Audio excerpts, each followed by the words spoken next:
दूसरी बात क्या है कि ये जो आपका इनइक्वालिटी वाला है 19%, 19.60% यानी 19.5% और 6%, तो उसमें काउंटर आया है और काउंटर में बोला गया है कि यानी कि बीपीएससी ने काउंटर फाइल किया है, जवाब दिया है। हाँ, मेरे वाला में मिल गया है, हाँ, हाँ। ठीक है? पप्पू कुमार वाले में। 369 225 ये 2025 में मिल गया है। बाकी नेहा प्रवीण जवाब में क्या कहा है? जवाब में यही है कि एप्पल और ऑरेंज को कैसे आप मतलब कंपेयर कर सकते हैं, तो 2 पेपर को हम कैसे कंपेयर कर लें? उनका कहना है कि 2 डेटा को आप कैसे कंपेयर कर रहे हैं? तो स्टैटिस्टिक्स का जो होता है, नियम होता है कि larger data more reliable.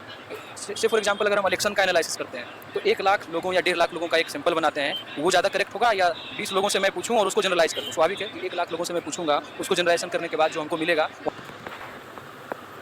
2 data को आप कैसे कंपेयर कर रहे हैं? तो स्टैटिस्टिक्स का जो होता है, नियम होता है कि लार्जर डेटा मोर रिलायबल।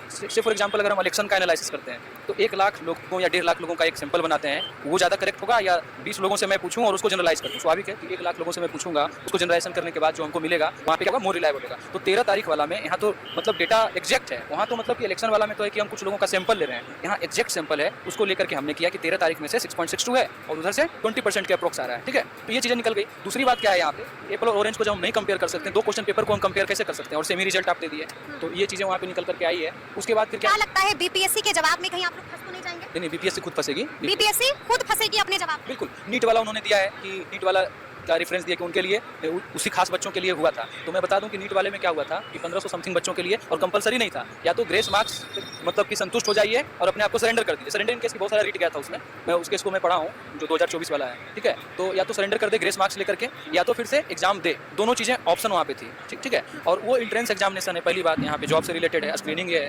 तो चीज़ें दोनों में बहुत अंतर है यहाँ और वहाँ स्पष्ट नॉर्मलाइजेशन हो रही थी। मैंने बहुत सारे एग्जाम अलग अलग जगह पे इस तरह से हो रहे थे, तो एक एग्जाम और भी हो गया तो कोई फर्क नहीं पड़ता। यहाँ ऑलरेडी 6 तारीख को आयोग बोल दी थी कि कोई भी नॉर्मलाइजेशन जो है हमने नहीं करेंगे। हाँ, तो ना ही स्पेलिंग ना ही स्केलिंग करेंगे, तो रिजल्ट को मर्ज करना। इन्होंने 67 का एग्जाम्पल दिया था पिछले बार, जो काउंटर एफिडेविट था 67 में कोई बच्चे पास नहीं किए थे, एक भी बच्चा पास नहीं किया था औरंगाबाद सेंटर से, और यहाँ हर 5 बच्चा में से एक बच्चा सेलेक्ट है। तो वो खुद फंसेगी, नीट वाला भी दे करके और एप्पल ऑरेंज बोल करके तो खुद फंसी है। बाकी एप्पल ऑरेंज बोलकर बीपीएससी फंसी है, लेकिन हम आपसे ये भी जानना चाहते हैं कि आप लोगों को खूब सारा वक्त मिल गया है, महूलत मिल गई। किया जाए तो बेहतर है। और एप्पल ऑरेंज वाला में एक चीज़, जब मैं लगाया था रिजॉइंडर जब दिया था वहाँ पे, उसमें लिस्ट बना कर टॉप 20